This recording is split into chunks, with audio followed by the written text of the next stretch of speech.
was born here as well, and he worked in Hurl's brickwork. He was the boiler fireman. He done near enough everything in the brickwork. He was the gaffer in the brickwork for a while. When the gaffer was on holiday, he took over. And when we lived in Queen Square, we were in several houses. 3 different houses in the Queen Square. Queen Square, this part of the place, was like an E shape, like the shape of a knee. And if you can think of a knee, you've got the main body running, and there was two closes. There was a close in the bottom square and a close in the top square. And the middle prong was a road went in, and there was houses on one side of it. That was called the top square. And then you had houses running up the main stem, and then along level with the road round there. And the bottom square was roughly the same. It had houses coming down, a big close, and then you went along the front.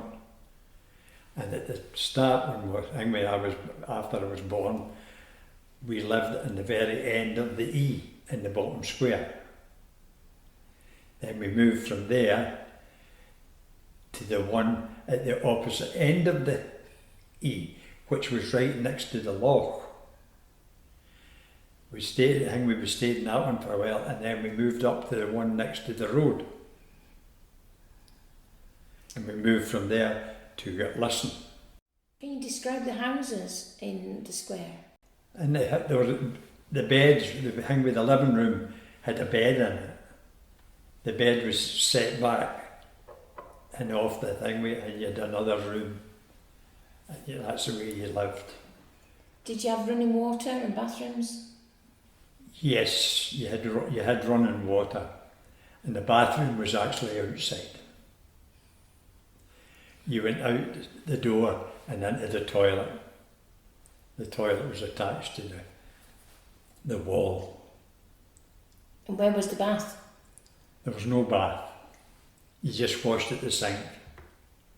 And when you wanted a pail of hot water, in the middle of each leg of the hangway, there was a building which was the wash house and the coal cellars.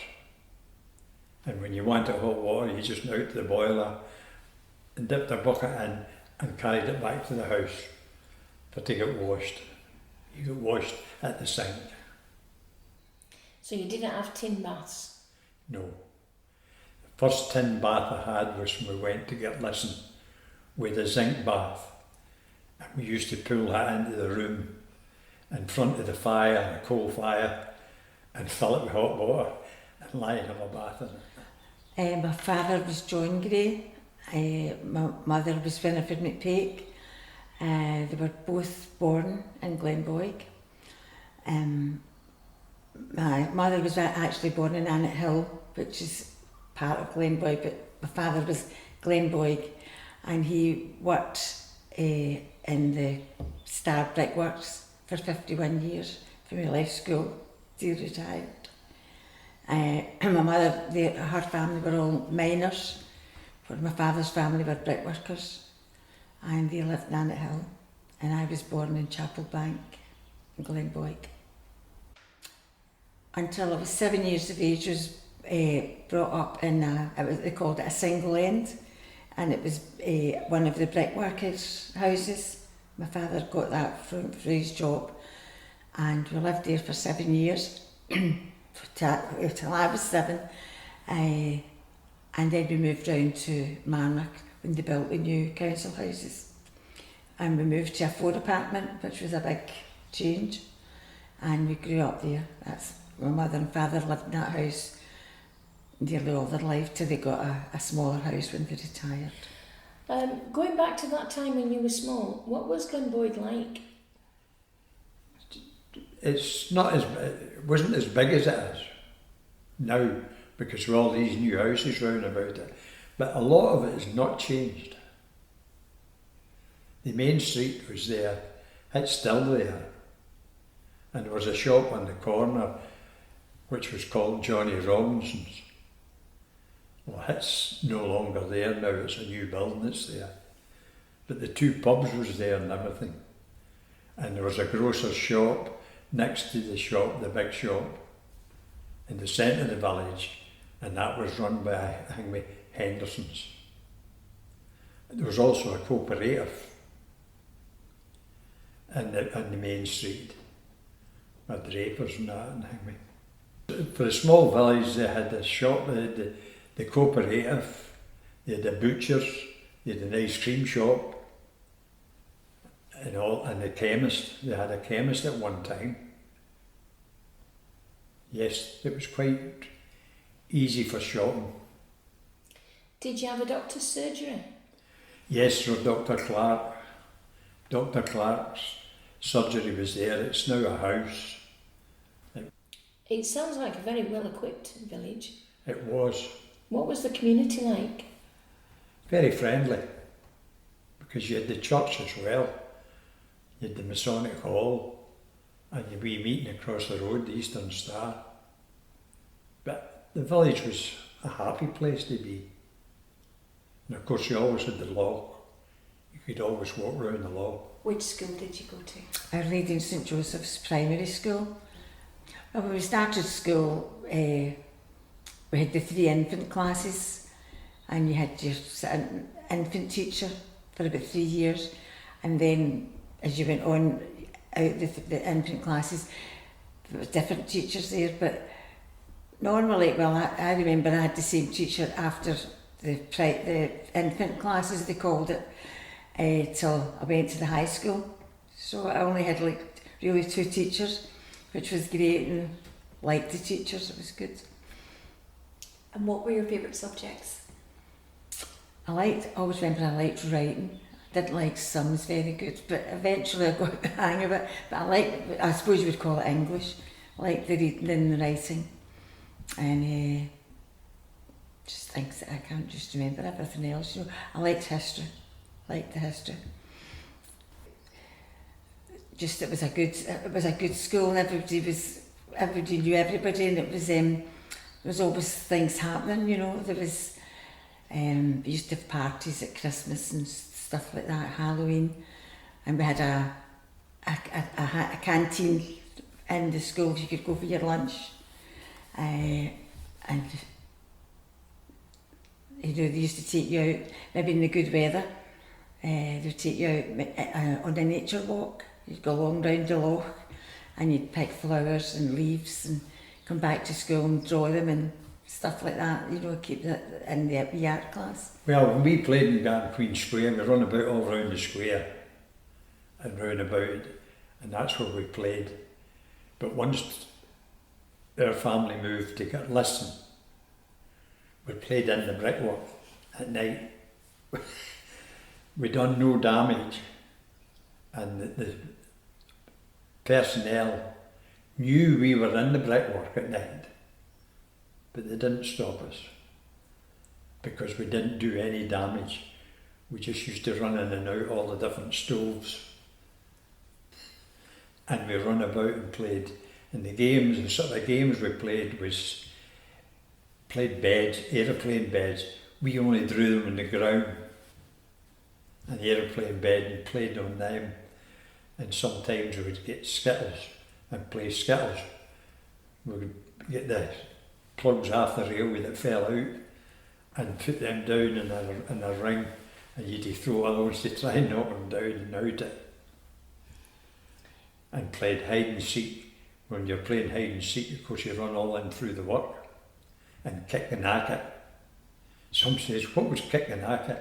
Well, it was you had a circle drawn in a tin, and somebody was het, what they called het. That was the keeper of the tin, and he'd define you and then get back to the tin before you, and then you became his prisoner. He became your prisoner, and you'd to try and get them all. But if somebody, one of the ones that was hiding, come back and kicked the can out, they all run away again. It was a good game. And I played with a garden cleek. With a garden cleek. We used to run about with garden cleeks all over the place. Were there any games that you played particularly in the snow? Well, we always had sledging. Because we were living up at Glasgow, it was the thing where there was a great big hill behind the house. So we sledged down the hill, and every time the work came out, because there was lorries using it, and when the lorries went up it, they were sliding on it, so they put ashes on it, but every time they put ashes on it, we went into the field beside it and put the snow back on again, so we could sledge. What was the community like? Everybody knew everybody. People kept themselves to themselves. Do you remember any gala days? Went to all the gala days from I was young, down in the park. Went to them all. What were they like? They were fun. We all done the different races, and the park was always busy. Mums and dads and grands and grandas and all the kids were all there. A family day. So how would you sum up your childhood?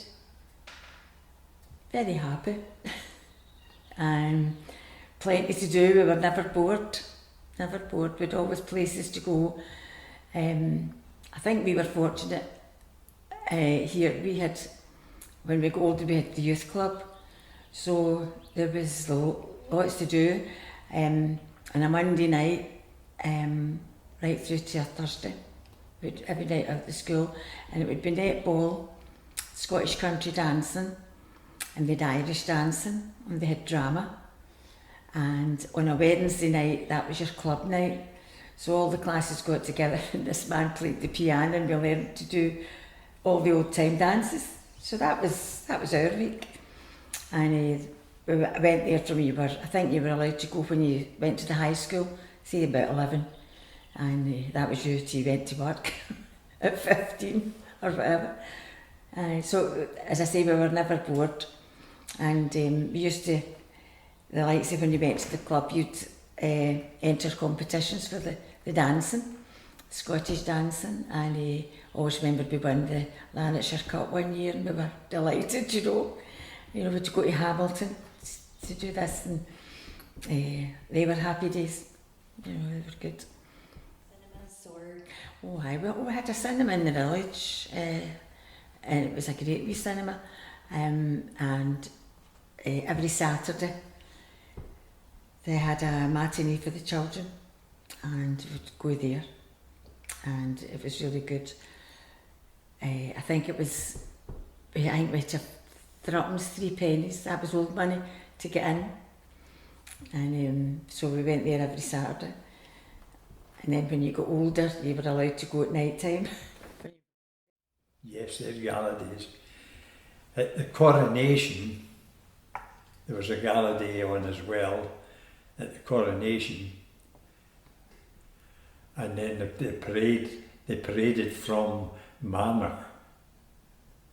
They came out the church and went to Marmor and picked up all the children in Marmor, and they come back to the football parks. And there was races, pipe bands, everything in the park. There was a gala day. Well, the coronation was actually in May 1953, when the Queen was made the king with the Queen of Britain. So did the gala day follow every May? Yes.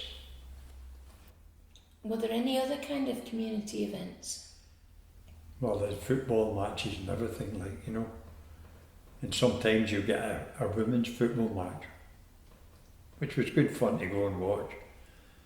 I remember once going to one of them, and there was a woman called Nenny Weir. She was the headmaster's daughter, and a ball was crossed over and she jumped and headed the ball into the goal for a goal. And there was, I think another one looked and says, she headed that ball. The next one decided to try it and she landed on the ground. The ball was too heavy. Because in the days when you played football, it was a leather football, and if it was wet, it got soaked and it got heavier. Not like nowadays where it's a plastic ball that doesn't get wet. But we had good fun. It was fun to live in Glenboig. A lot of time around the loch when you were young. Yes, because my granny and granda lived along in front of the loch, and but we were always there to get near it because it wasn't as nice as it is now. It was very overgrown and there was a big electric pylon in it, and unfortunately a few years before we were born there was a wee girl drowned in it. She went out onto the ice and she went down, and somebody went down. She tried to pull the person out, but the two of them got dragged under. So my granda had a terrible fear of the loch, so if we went near it, you know, he was at the window shouting, come back, chasing you. So it really wasn't as nice as then, you know. The only thing we do remember is this, we always would go further along where it was a bit safer to see the swans every year, to see the cygnets. That was always it, and we'd never go near them because swans would chase you know, that type of thing. But it was, that was the only thing. And my granda used to always say they should make a swing park for the boys to play at the, and now they've got one. I often wonder what he'd say, you know, if you saw it, you know. Oh, it's much nicer now and it's smaller. I don't know if you know the entrance into the Marnock there, where the buses turn, there's a roundabout. Well, the loch used to go right down as far as that, and then years later, well, it must have been maybe the 60s or maybe a wee bit further on, they just dredged it, cleaned it all out, and they made it smaller, and then they made it the new roadway in, which was badly needed, I suppose, you know, and it was never as small as that. It was quite big. So did many people go on the ice during the winter? Yes, they used to be out skating on it when they were told not to. I was threatened never to go in the loch or on the ice. We weren't allowed to go.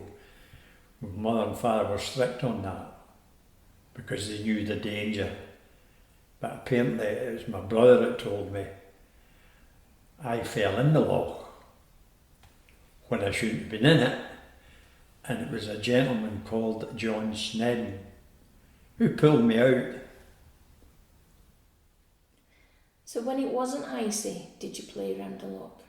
Played round about it, but never went into it because it was full of leeches.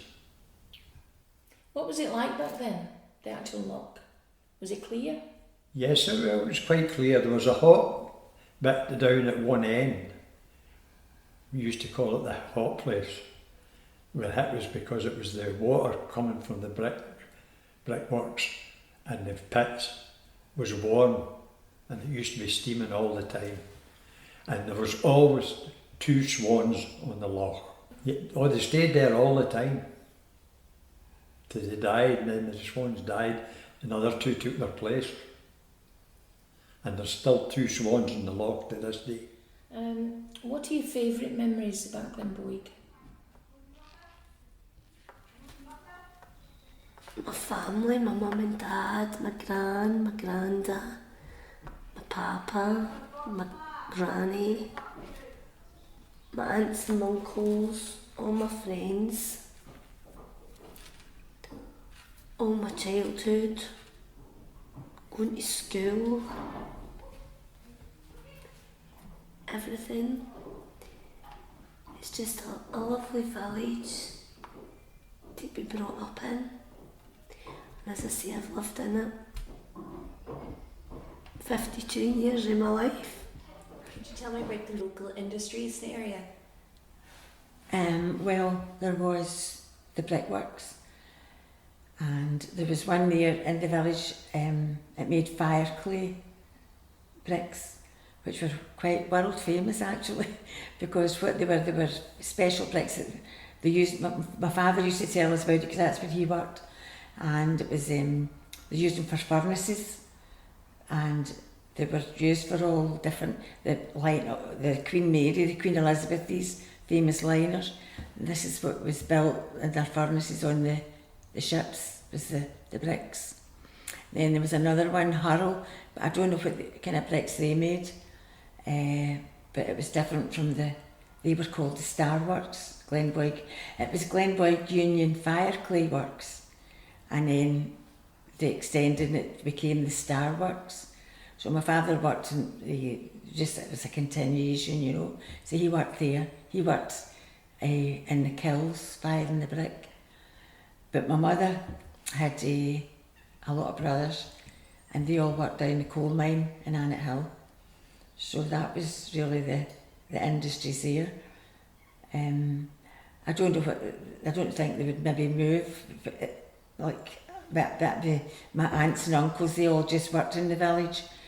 We were working then, we went to Glasgow and Coatbridge and places like that. But I suppose maybe a lot of people went to Coatbridge and worked in the shops. But we had a big cooperative here, as there were local women worked in that, you know, they had the grocery, the butcher and the drapers. So they would all that in the village. So you could do all your shopping in the village, you know. Were you aware of any issues or strikes affecting the industrial community? Well, there was the miners had a strike that lasted quite a while, about a year, but that was in recent years. That wasn't when I was young, so that was quite serious because they weren't getting any wages, so they were depending on the local community. So they used to take them round to they had a social club at that time. So they'd go to the social club and they were dependent on people making their dinner. They'd make food for them, give them shopping bags, messages. So I suppose that would be quite traumatic for them, you know, but that was the worst one I can remember. That's really about the only one I can think of. My career, well, I'd done nearly every job in the brickwork. When I started work, I left school and I started work. I worked on the Bradley and Craven, putting the green brick, as they called them. That was them just made, and you slide them off. They slid down a plate. You put them onto a bogey with no sides, and you put 2 rows on it, and then somebody would push that one away, and another one would come in. I've also done pushing them down, and you took them down to the hot plates in the stove, which were steam run underneath them all the time. And you set them there to dry, so as they would be dry. They then moved me from there to one of the other machines that cut clods. They're just like big lumps of rough clay, and then they went to another machine that pressed them into different shaped bricks. They were left to dry as well. Then they moved me from there onto the hand moulding, where I was a hand moulder making special brick. They're very more complicated brick, and not enough of them to be made to do the thing with. There's some of them that you were making could be 30-inch long, be 12 inches wide and 3 inches thick, and you made them and then dressed them and everything. Once they were dry, then they went to the kilns for burning. I then left the moulding and went to the green squad, which was taking the brick from the hot plates down to the kilns to be put into the kilns for burning, to become hard bricks. I've also then moved me into, I'd set it hanging and as well sometimes. Then they went to forklifts. Instead of going with a bogey down, pushing a bogey down to the kiln, it was a forklift that done it all. And I was on the forklifts then till I left the work and went to the ambulance service. Could you explain the difference between the brickworks and the fireworks? The fire clay work. The fire clay work is for furnaces. The ordinary brick, which was not made in Glenboig, was for building houses. So all the bricks made in Glenboig were fire clay. Fire clay. And do you know what happened to those bricks? Well, they were used with different places. You know, we used to get orders from Dorman Long. They had and they lined the furnaces for making weapons for the army and everything. And they were made in hurls. There were 4 brickworks in Glenboig. There was the Star work, the Old work, the Gan Queen work, and Hurl's brickwork. Gan Queen was owned by Hurl. They had the 2 works, which is further up. That's where we had a cottage. We lived in a cottage. They had their own pit that mined the clay and brought the clay up. But Hurl's clay bricks were harder than the Star works because the Hurls left the metal in the clay, stayed in the clay, so the bricks were all marked. If you've seen a brick, there is one out there, I think, a Hurl's brick, and they were spotted with iron, but they were harder. Some of them, I know, went to China for the thing with the water walls on the inside, because they helped to stop the water going into the towns. So is that like the dams? Yes. And the bricks that was made in Glenboig all lined furnaces and whatnot all over for the steel and everything. Famous. My dad came round on a Wednesday. He joined the Wednesday group. And one of the girls in the centre said, why not come on a Tuesday to the men's group? And he joined the men's group. And then I joined all the groups. And then we used to go all the wee holidays and trips, and that's how I got in touch with the Life Centre. What kind of activity groups are you involved with? I'm in the art class, in the sewing class, and the autumn group on a Wednesday. We're so lucky to have been privileged to have a place like this, because other places, other areas haven't got anything like this. They look after the elderly, they make them their meals, we always get our phone calls every morning to check they were all right. How does that make you feel? Good. At least you know that there's someone thinking about you and checking in on you to make sure you're okay. And they're very, very faithful. Can't say a bad word about them. Do you have plenty of friends here? Yeah.